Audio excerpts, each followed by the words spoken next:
শুভ দিন।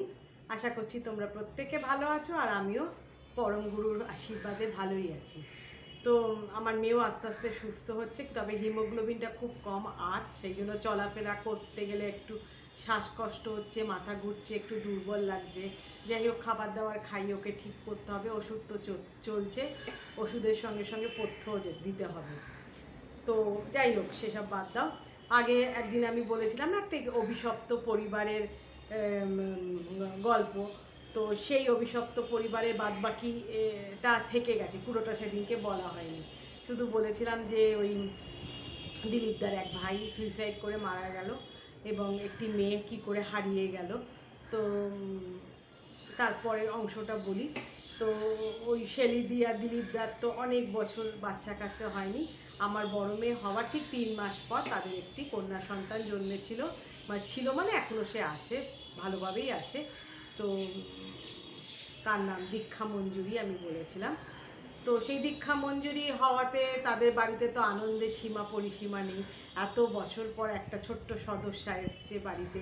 দাদু ঠাকুমা যে শোক দুঃখ তারা এতদিন পেয়েছিল, বাকরুদ্ধ হয়ে গেছিল বলতে গেলে পরে। তাদের মুখে হাসি ফুটলো। দীক্ষা মঞ্জুরি সবার কোলে কোলে ঘুরতে লাগলো। তার 2 পিসি, কাকা, বাবা মা তো আছেই, খুব আদরের।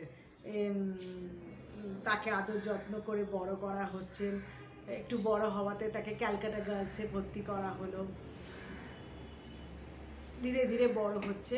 তারপরে আমার মেয়েরও লেখাপড়ার চাপ পড়েছে। আর একটা কথা বলে রাখি, ও আমার মেয়ের থেকে 3 মাসের ছোট হলেও সে কিন্তু 1 বছর পর মানে স্কুলে ভর্তি হয়েছিল। মানে যখন আমার মেয়ে ধরো কথা বলছি ক্লাস 5-এ, তখন সে ক্লাস 4-এ, একই বয়সে হওয়া সত্ত্বেও হয়তো ওরা দেরি করে ভর্তি করেছে। তো গেছে। এবার আমাদেরও মেয়েদের পড়াশোনা, আমার দ্বিতীয় সন্তান হলো 7 বছর পর বড় মেয়ের। আমিও ব্যস্ত হয়ে উঠলাম। অকেশান না থাকলে পরে এ বাড়ি ও বাড়ি যাওয়া, মানে যাতায়াতটা কমে গেছিলো আর কি। এমন সময় আমার 2 মেয়ে একটি নাচের স্কুলে ভর্তি হলো। সেই স্কুলটা এখন অবশ্য নেই। যিনি স্কুল বলা ভুল, একজন নাচ শেখাতো।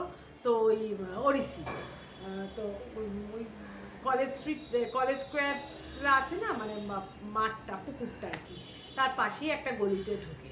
তো সেখানে আমার 2 মেয়েই ওড়িশি নাচ শিখতো। তো 1-1.5 ঘন্টা পর তো তাদের নিতে আসতে হবে, বসার জায়গা সেরকম ছিল না। তো ওদেরকে জমা দিয়ে আমরা কয়েকজন মা মিলে এদিক ওদিক ঘুরে বেড়াতাম। বেশিরভাগই এই কলেজ স্কোয়ারের চারদিকে ঘুরতাম, ওই জলে সব ছেলেমেয়েরা সাঁতার কাটছে দেখতাম। তো একদিন আমি দেখলাম শেলিদি বসে আছে একটা বেঞ্চের মধ্যে, আর ওই দীক্ষা মঞ্জুরি, দীক্ষা বলি অত বড় নাম না বলে, দীক্ষা দেখলাম ওই ওখানে সুইমিং শেখে। সুইমিং পুল থেকে সে উঠে আসছে, উঠে এসে মানে যে গিয়ে ফ্রেশ হবে, জামা কাপড় ছাড়বে, মানে অন্য জামা পরবে, সুইমিং কস্টিউম ছেড়ে। তো আমি শেলিদিকে বললাম, ও সুইমিং শিখছে? বলে হ্যাঁ গো, ওকে অনেক দিন দিয়েছি, ওই যবে থেকে ক্যালকাটা গার্লসে ভর্তি হয়েছে তবে থেকেই ওকে সুইমিংয়ে দিয়েছি। আমার আর তোমার দিলীপদা দুজনেরই ইচ্ছে মেয়ে সুইমিং শিখুক। তো মানে তারপরে এলো, আন্টি বলে জড়িয়ে ধরলো, কেমন আছে ওই আছে এরকম বললো। খুব রোগা মেয়েটা, জানো তো, হয়তো সুইমিং শেখে বলে, একটা এক্সারসাইজ তো, বেশ লম্বা রোগা, চেহারাটা সুন্দর, মানে শরীরের গঠনটা সুন্দর। তো আমার না একটা দিন এরকম আমরা ঘুরতাম, ওকে প্রায় দেখতাম। একদিন একটা জিনিস না আমার চোখে খুব খটকা লাগলো। সেই খটকাটা হলো, ও রোগা হলো মেয়ে, মানে ঠিক বলতে পারছি না, শরীরটা একটু ভারী, বুঝতে পারছো নিশ্চয়ই তোমরা, শরীরটা একটু ভারী। ওই যে ক্লাবের সব দাদারা হয় না, সিনিয়র দাদারা বা যারা ওই ট্রেনার, তাদেরকে ধরে বেঁধে না সব মেয়েরা, যে আজকে ঘুগনি খাওয়াতে হবে, হয়তো তাদের সুইমিংটা ভালো হয়েছে, যারা হয়তো মানে একটা স্তর থেকে আর একটা স্তরে উতরেছে, তো আবদার করে না যে আজকে কিন্তু আমাদের খাওয়াতে হবে। তো ওই কলেজ করে তোমরা যারা যাও জানো, ঘুগনি, ফুচকা, নানা রকমের খাবার, ভুট্টা সব বসে। ঘুগনি খাওয়াতে হবে, ঘুগনি খাওয়াতে সবাই ধরেছে। তারপর যে আচ্ছা আচ্ছা, আমার একটা জিনিস খুব খারাপ লাগলো, দীক্ষা মঞ্জুরি তার ওপরের যে দেহের যে বাড়ন্ত, ও তখন 7-এ পড়ে, আমার বড় মেয়ে 8-এ পড়ে, সেইটা না একটা স্যারের গায়ের মধ্যে লাগিয়ে চেপকে দাঁড়িয়ে আছে। তো প্রথম দিন না আমি ভেবেছিলাম বোধহয় অজান্তে জিনিসটা হয়েছে, হয়তো ছোটো মেয়ে 7-এর মেয়ে পরে অতটা বোঝে না, হয়তো গায়ে ঘেঁষে যে দাঁড়াতে হয় না সেটা হয়তো বোঝে না। তো আমি ওটাকে লুক আউট করেছিলাম, কিন্তু ক্রমশ দেখলাম ব্যাপারটা কিন্তু ঠিক তা না। অনেক যারা ওই এই শেখে তাদের সঙ্গে অন্তরঙ্গভাবে হাতটা জড়িয়ে ধরছে যাতে শরীরটা তার শরীরটা তাদের গায়ে লাগে এইরকম। আর শেলিদিরও বলিহারি যাই, সে কিন্তু তার বন্ধু বান্ধবের সঙ্গে গল্প করছে মানে চোখেও তো একটা দেখে নাকি ওকে খুবই বাচ্চা ভাবছে বা অনেকদিন পর বাচ্চা হয়েছে বলে আদরে গোলা বলে, কিন্তু কিছু জিনিস দেখবে না আমরা মেয়েরা বুঝতে পারি, ওর মধ্যে না সেই শারীরিক দিক থেকে আকর্ষণ করা পুরুষদের ওইটা না প্রবলভাবে ছোটোবেলা থেকে। তো আমি এসে আমার বাড়িতে আমার হাজব্যান্ডকে গল্প করেছিলাম, আমার বর আমাকে মানে তুড়ি মেরে উড়িয়ে দিয়েছিল, দিয়ে বলেছিল দুধ তুমি সব উল্টো পাল্টা ভাবো, তোমারই মন নোংরা। আচ্ছা ঠিক আছে, আমার ক্ষেত্রে কি হয় বলো তো, আমি যেইগুলো দেখি সেগুলো আমি বাড়িতে এসে আমার বরকে বলি, তো প্রথম স্তরে না সে বিশ্বাস করে না, পরে যখন সেটা ম্যাচিউরিটি হয় বা যখন সেটা সত্যি হয় তখন বলে হ্যাঁ তুমি ঠিক বলেছিলে, কিন্তু প্রথমে না আমাকে ঠিক বিশ্বাস করে না ভালো কথা। তো এই করে করে বড় হচ্ছে, আমাদের মেয়েরা বড় হচ্ছে, 12 ক্লাস পাস হয়ে গেল, ও ল পড়তে কোথায়, ভুবনেশ্বরে একটা রিনাউন্ড ল কলেজে তাকে হোস্টেলে রেখে দিলীপদা ল পড়াচ্ছে, বেস্ট ল কলেজ, তার মেয়েকে সে ভালোভাবে বড় ব্যারিস্টার বা জাজ করতে চায় সেরকমভাবেই সে তাকে তৈরি করছে। তো খুব কস্টলি জায়গা তাকে ভর্তি করা হলো এবং সে একটি হোস্টেলে থাকতো, চলছে এইরকমও, আমরাও খোঁজ খবর সেরকমভাবে করছিলাম। একদিন একজন কলিগ লয়ার উনি বললেন, একজন না দুজন আমার বরকে বলল দিলীপদার মেয়ের কথা জানো? তখন বললো যে কি কি, আমার বর বলে কি ব্যাপার গো? তখন বলল যে ও তো হোস্টেল থেকে একটি ছেলের সঙ্গে পালিয়ে গেছে মুম্বাইতে, সেখানে প্রায় 2-3 মাস ধরে ছিল কীরমভাবে ছিল বুঝতেই পারছো, স্বামী স্ত্রী হিসেবেই হয়তো ছিল। তারপরে সেই ছেলেটি তাকে ওই হোটেলের ঘরে রেখে 2-3 মাস তার সঙ্গে শারীরিক মেলামেশা করার পর তাকে সেই হোটেল ঘরে ছেড়ে দিয়ে সে পালিয়ে গেছে। এবার সে হোটেলের ভাড়া তো তাকে দিতে হবে, ওই দীক্ষা মঞ্জুরিকে দিতে হবে, তারা চেঁচামেচি করছে এই করছে, এবং সে ফিরবেও বা কী করে মুম্বাই থেকে। তারপরে বাবাকে ফোন করেছে, মানে দিলীপদাকে ফোন করেছে, দিলীপদারাও তো খুঁজছে, একটা বোন হারিয়ে গেছিলো, আবার এও নিরুদ্দেশ। তারপরে কলেজে গিয়ে জানা গেল যে ওর যে ক্লাসমেটসরা বলেছে না একটি ছেলের সঙ্গে তার অ্যাফেয়ার ছিল এবং সে পালিয়েছে, এবং তাকে হোস্টেল কম্পাউন্ডে নাকি অনেকবার দেখা গেছিলো খারাপভাবে, মানে কটুভাবে তাকে দাঁড়িয়ে থাকতে, তাই জন্য নাকি অনেকবার ওকে ওয়ার্নিংও দিয়েছিল মেট্রন। তো দিলীপদা এবং দিলীপদার যে ছোট ভাই সে গিয়ে ওকে নিয়ে এসে ওখানে তো আর নেবে না, ওই কলেজে তো আর নেবে না। তারপরে সাউথ ক্যালকাটা ল কলেজে আবার নতুন করে সে ওই ভুবনেশ্বরের ল কলেজে ও 3rd ইয়ারে উঠে গেছিলো, কিন্তু এখানে ওই মাঝপথে কন্টিনিউ হয়নি বা কী কারণ আমি জানি না, আবার কিন্তু 1st ইয়ার থেকে তাকে ভর্তি করা হলো।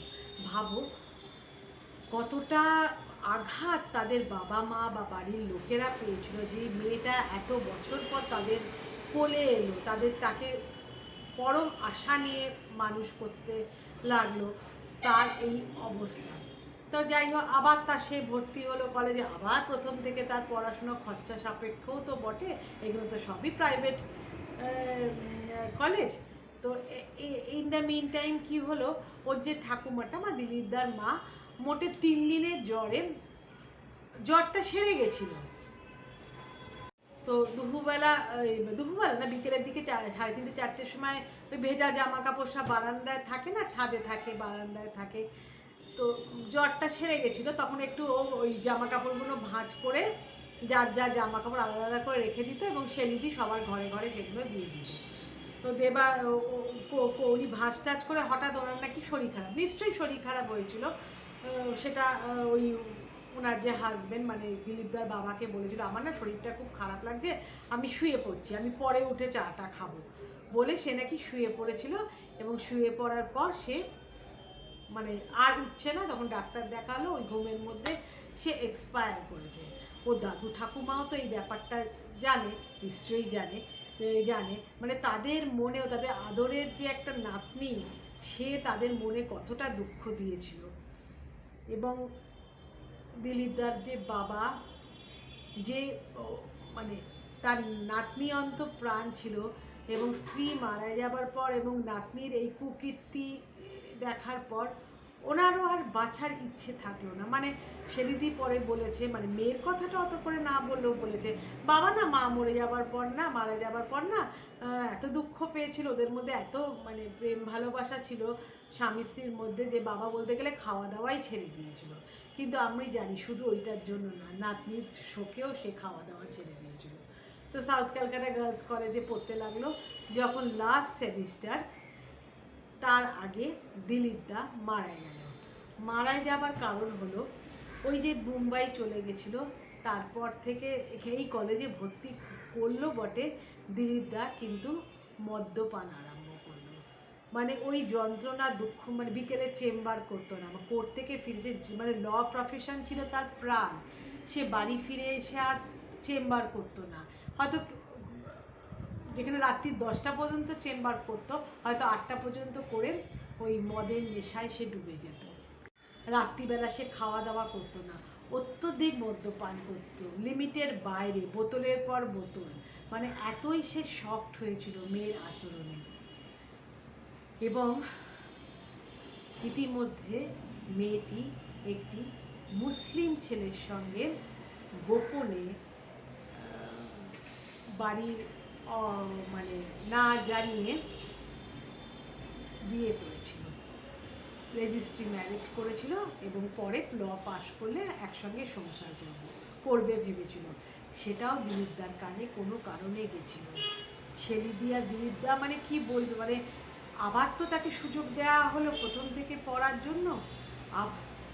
সেটা পড়তে পড়তে একটি মুসলিম ছেলের সঙ্গে তার, আমি দেখো কোনো জাতকে নিচু করব না, কিন্তু তবু নিজের ধর্ম। তখন দিলীপদা আরও মানে ওই নেশার দিকে এগিয়ে গেল। নেশা করে কি হলো, ভাত খেতে হতো না, খাবার টেবিলে বসে কথা বলতে হতো না, বা মা তো চলেই গেছে, বাবার মুখোমুখি হতো না, বাড়ির সদস্যদের মুখোমুখি হতো না, খেয়ে দিয়ে সে মানে ওই মদ্যপান করে সে শুতে চলে যেত। কতটা আঘাত সে পেয়েছিল, যে হাসি খুশি দিলীপদা প্রত্যেকটা কথাতে হাহা করে হাসতো, নিজেকে গুটিয়ে নিত, কোর্টে যতটুকু থাকতো নিজের মতন কাজ করতো, করে 4টের সময় সে বাড়ির উদ্দেশ্যে রওনা হতো। এবং যেদিনকে দিলীপদা মারা গেছিলো সেদিন ছিল নীল ষষ্ঠী, যেটা আমি আগে বলেছি, প্রথম পার্ট 1-এ বলেছি।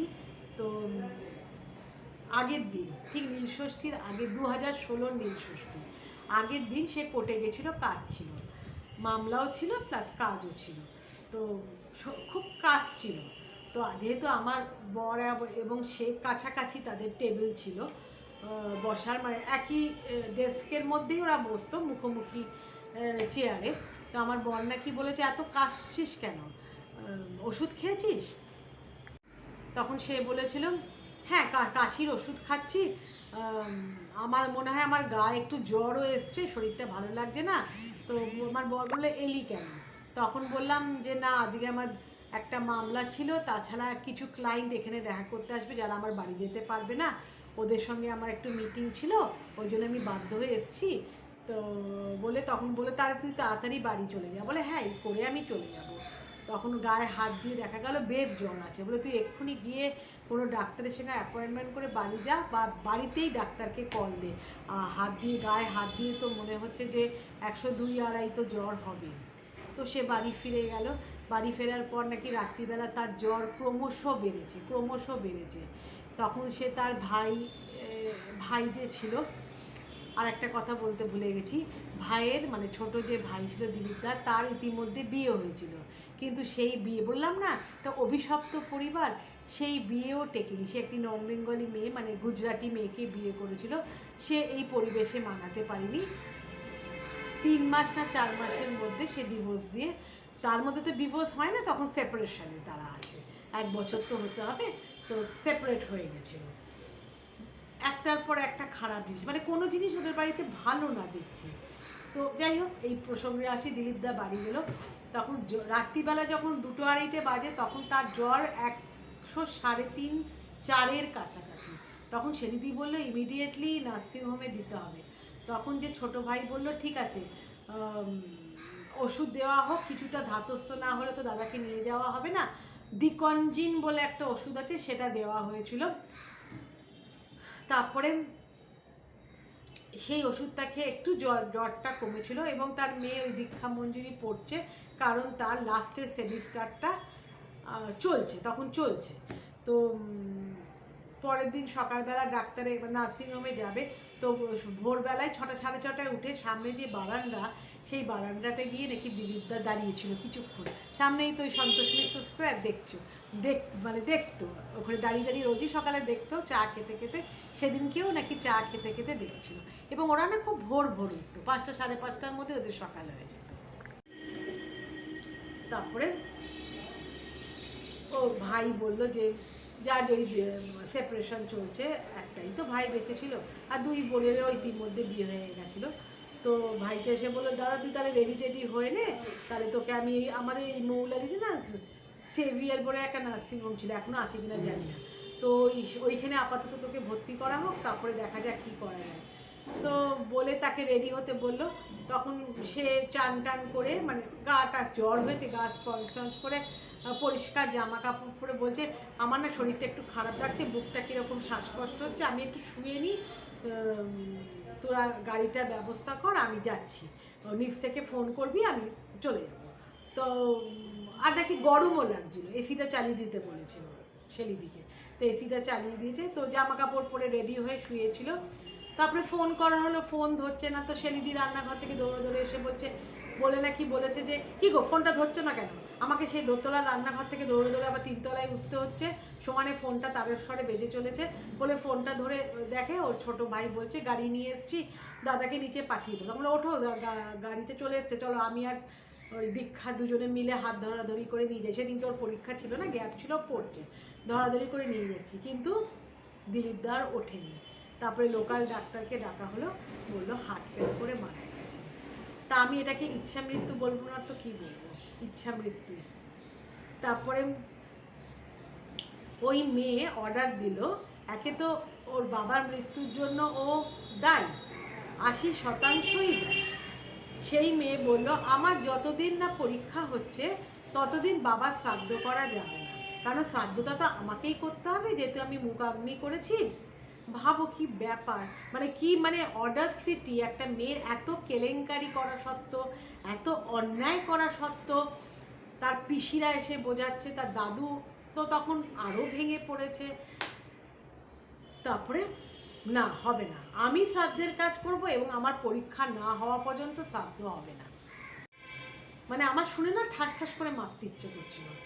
তখন নাকি ওর কাকা বলেছিল তুই দরকার নেই তোর শ্রাদ্ধ করে, তুই তো মুখে আগুন করেছিস, বাবার একটা কাজ করেছিস, আমি নয় দাদার শ্রাদ্ধটা করে দেবো, না আমিই করব বলে সে মেয়ে পরীক্ষা দিচ্ছে জানো, ওই যেটা তোমার 13 দিন বা 11 দিনে যেই শ্রাদ্ধ হওয়ার কথা, সেটা গিয়ে 25 দিন আর 26 দিনের মাথায় দিলীপদার শ্রাদ্ধ, মানে মরেও মেয়েটা তাকে শান্তি দেয়, এমন একটা অখাদ্য মেয়ে যে মরেও শান্তি দেয়।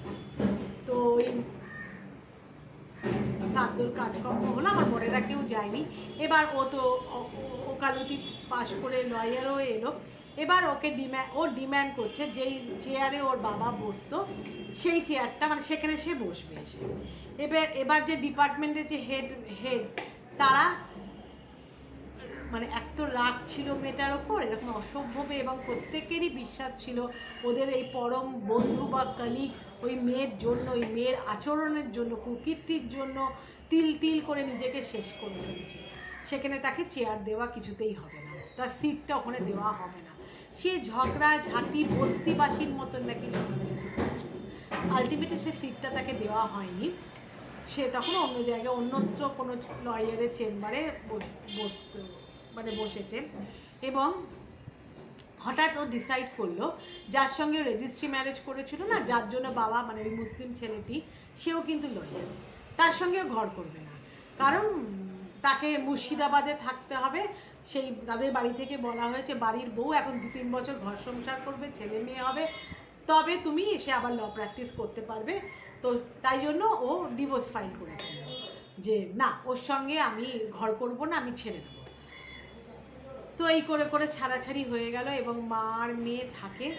জানো এত উদ্ধত সেই মেয়েটি, যেহেতু ওখানে সিটটা দেওয়া হয়নি এবং আমার বর যেহেতু ওদের ফ্যামিলি ফ্রেন্ড ছিল এবং ওর পক্ষে হয়ে কথা বলেনি যে হ্যাঁ ওর বাবার সিটটা ওকে দেওয়া হয় হোক, ও কি একদিন মানে এখন দেখে কি জানো, ওই যখন কোর্টটা ছুটি হয়ে যায় তখন অনেকে বাইরে এসে খাওয়া দাওয়া করে বাড়ি চলে যায়, ওদের বাড়ি অনেক দূর, আবার অনেকে অপেক্ষা করে, অনেক ক্লায়েন্টরা সেখানে আসেন। ওনার সিগারেট খেতে খেতে 4-5টা মেয়ের সঙ্গে সিগারেট খেতে খেতে যায় এবং আমার বরকে দেখা মানে যখন মানে দেখতে পায় না, তখন ইচ্ছে করে করে সিগারেটটা খেয়ে না ধোঁয়াটা ছাড়ে, মানে অপমান করে, বুঝলে কীরকম অসভ্য মেয়ে বলো। এবং শেলি দিও অত্যন্ত মানে খারাপ অবস্থায় বলতে গেলে আছে, মানে মেয়ে উদ্ধতরা সীমা, উদ্ধত্তের সীমা পার করে ফেলেছে। কাদের সঙ্গে একগাদা ছেলে বন্ধু এবং ওই রকম টাইপেরই কিছু মেয়ে, তাদের সঙ্গে থাইল্যান্ড বেড়াতে চলে গেল সে উইদাউট নোটিস। ঠিক ব্যাগপত্র গোছাচ্ছে হয়তো ফ্লাইট, তার আগে শেলিদি জানতে পারলো সে থাইল্যান্ড বেড়াতে যাচ্ছে। শেলিদি অনেকবার আমার বরকে ডেকে পাঠিয়েছে কিছু মীমাংসা করার জন্য। আমার বর বলেছে বাবা যাবো না, কেন বলো তো, মেয়েটা তো ভীষণ অসভ্য, কোর্টে হয়তো সবার সামনে হয়তো বলবে দ্যাটস নট ইউর লুকআউট, আমার যা ইচ্ছে আমি তাই করতে পারি, আমি অ্যাডাল্ট, আমি একজন লয়ার। সেদিন কারণে আমার বর আর যায়নি মানে। এবং এই দিলীপদা মারা যাবার 6-7 মাস পর ওর বাবাও ওই খাওয়া দাওয়া ছেড়ে দিয়েছিল এবং সে হার্ট ফেল করে মারা গেল। আমার তো মনে হয় এরকম সন্তান হওয়ার থেকে সন্তান যাদের নেই তারা অনেক সুখী, এই সন্তান না, এরকম সন্তান বাবা দরকার নেই। অসভ্য একটা মেয়ে। যখন ওদের সন্তান হচ্ছিল না বিয়ে 7-8 বছর, ওরা মনে হয় এর থেকে অনেক সুখে ছিল, এদিক ওদিক বেড়াতে যেত। এই বাচ্চাটা হওয়ার পর যবে থেকে স্কুলে গেছে, স্কুলের গণ্ডি পার হয়েছে, প্রত্যেকটা ক্ষেত্রে ওদের মাথা নিচু হয়ে গেছে এই সন্তানদের জন্ম দিয়ে। ওরা খুব খারাপ লাগে জানো তো, খুব খারাপ লাগে যে চোখের সামনে একটা মেয়ে যাকে জন্মাতে দেখলাম সে এরকমভাবে আমার মেয়ের মতো এরকম খারাপ হয়ে গেল এবং কাউকে মান সম্মান সে করে না। তো এই ছিল একটি অভিশপ্ত পরিবার জানো, যার কোনো কিছুই আমি ভালো দেখছি না। আমার মনে হয় ওদের বাড়িটাই ভালো না বা বাড়ির ভিতটাই ভালো না, কারণ যে অবশিষ্ট 2টো বোনের বিয়ে হয়েছে, একজনের বিয়ে হয়েছে সল্টলেকে, বড় বোনটা ডলি, আর মলির বিয়ে হয়েছে তোমার বেলুড়ে। ওরা কিন্তু মোটামুটি সুখে আছে, মানে এখান থেকে চলে গেছে তো সুখে আছে। জানি না শেলিদিরই বা কী লাস্টের পরিণতি আমি বলতে পারবো না। তো কেমন লাগলো আজকে আমার এই করুণ দুঃখের কাহিনী এবং এই অভিশপ্ত পরিবারের গল্প? নিশ্চয়ই কোনো পূর্বজন্মের অভিশাপ ছিল আমার মনে হয়। তোমরা কমেন্টের সাহায্যে জানিও, আমার ভালো লাগবে, কমেন্ট করলে ভালো লাগবে এবং প্লিজ আমার চ্যানেলটিকে সাবস্ক্রাইব করে আমার পাশে থাকো। কেমন? Thank you so much.